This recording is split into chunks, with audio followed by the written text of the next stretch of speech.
This man shows the bunker that kept him and 11 other family members safe during a tornado. And how many people did you have in here during this tornado? 12 people.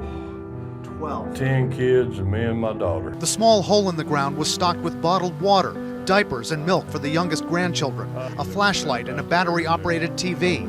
There was barely room to breathe. We had kids sitting all on the floor, kids sitting on the bench right there. My daughter was right here. I was actually sitting on the steps holding the door down. This is a heavy steel door. Jim Garner says it's got 3 locks on it.